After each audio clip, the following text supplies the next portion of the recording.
Man, so the Central Valley has wanted what we bring to town, which is our one love, our quality chicken finger meals. People are familiar because they've gone down to Los Angeles or maybe gotten Raising Cane's out in Vegas. So people really wanted us to bring it to the Valley, and we did. So there's a bunch of Caniacs that live here in the Central Valley. We've had some of our biggest openings in Cane's history right here in Central Valley. Hanford was one of the largest openings of all time, as was Clovis. So once we identify there's Caniacs, there's also almost 750,000 people between Fresno and Clovis, so there's plenty of population to support Raising Cane's. This was a Marie Callender's, yes. We've redeveloped some other sites. We always take the building, the previous building, down to the ground because Raising Cane's designs a very specific building. What I'm most proud of here at this restaurant is we have a double lane drive-through, which is a continuous double lane all the way around the building. And I also have a dual cook line kitchen behind me. So I have a kitchen that's fully dedicated just to our drive-through customers. So even though there might be a line, it's gonna go really fast. Yeah, so total all-in cost here is roughly around 4 times what the other quick service competitor will spend on a building. We have a really high quality product, and that goes all the way back to our design and construction as well. So we employ 200 people at this restaurant alone, and I have 14 managers who work here as well. So if you add up all the Central Valley locations, we've employed almost 1,000 people. Yeah, so we like to go late night. So our founder, Todd Graves, was really passionate at the very first restaurant, which was just outside the north gates of LSU, to serve the late night crowd, overnight workers, first responders, and we want to be here. So we're here until 2 a.m. every night of the week, and on Thursday, Friday, and Saturday, we're here up to 3:30 a.m. It's worked out really well. Now there are some slight modifications of hours, just depending on business and depending on where we are, but we're always open late. So we just do one thing, do it really well. Our chicken is never frozen, it's always served fresh. We marinate our chicken for 24 hours prior to serving it, and then pretty much when you order it, we drop it hot and fresh directly into the fryer. We just do chicken tenders, so we know what you're gonna get, we just don't know how many you're gonna get. But if you'd like the variation on a sandwich, we will put it on our sandwich, and that is on our signature Texas toast, just in a bun.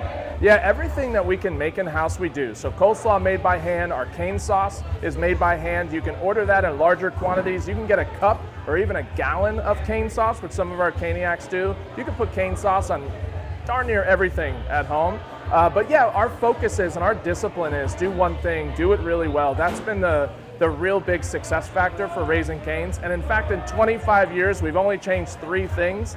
And one of them was the platter that the food is served on. So we are not big for change. We have the mantra that if it's don't broke, then don't fix it. So our chicken's served fresh. I mean, we love all of our competitors. We are really focused on just doing one thing and doing it well in our own 4 walls. So we don't spend a lot of time looking across the aisle at any of our competitors.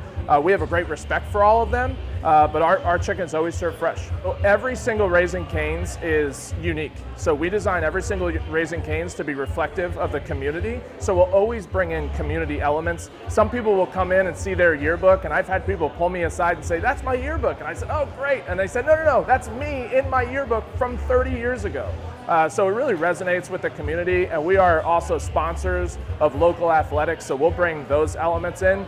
You mentioned Elvis. Elvis is one of my favorite elements in the restaurant. So we have a Velvet Elvis, which is hand painted, and it is unique to every single Raising Cane's. And really what that comes from is our founder wanted to cover a hole in the wall at our first Raising Cane's and used an Elvis towel in a frame to do it. And that was our first Velvet Elvis. And now we have a Velvet Elvis as a tribute to that in every Raising Cane's. So this is our box combo. Our box combo comes featuring 4 chicken tenders of the highest quality, that handmade cane sauce and coleslaw that I just mentioned. We have crinkle cut fries. So those are high quality crinkle cut fries. The reason we use crinkle cut is when you dip them in the sauce, it actually holds the sauce. The crinkle holds the sauce on the fry. And then we have our world famous Texas toast. So that is buttered in a garlic butter, and then that's browned on a flat top grill. I will tell you that I hear a lot about our Texas toast, and that's what brings people back in addition to the chicken and the sauce. Yeah, we kind of have this slogan where we make fun of work, and we're very serious about what we do, and we have very high standards, but we don't take ourselves too seriously. So you'll hear chants back there. This is people's first time jobs, and we're respectful of that. We want to have a fun work atmosphere, and it's what enables us to get 200 crew members in such a tight labor market. We're always hiring. We'll start at minimum wage, like I said, it's typically first-time jobs, and then in the first year, people can get over $1 raise by advancing themselves through the kitchen. So they can have cross-training. If they learn all the positions in the restaurant, which we encourage people to do, they'll get a raise for that. If they're a bird specialist or a certified trainer, they get additional raises for that. So our bird specialists are the people who actually put your chicken into the fryer. That is a certified class of our crew member and what we call an advanced crew member. They can get raises along their career path for all of those things I just mentioned. We use a bunch of different suppliers, but Foster Farms here in California, in honor of St. Patrick's Day, we have a green lemonade. You can, of course, get the lemonade and your traditional yellow lemonade if you choose.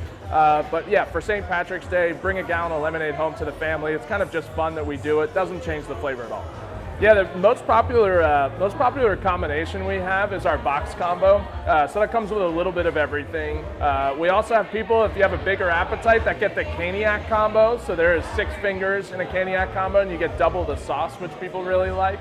And what I always tell people is like an inside hack. So I have 2 of them for you. One is, if you don't enjoy coleslaw, our most common substitution is no slaw. You can do extra toast, extra sauce, or extra fries for no additional charge.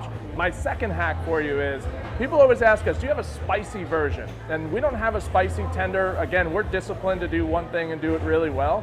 But you could put Louisiana hot sauce, which we have behind the counter, into your cane sauce, swirl it around, dip the chicken in that, and you have a spicy version.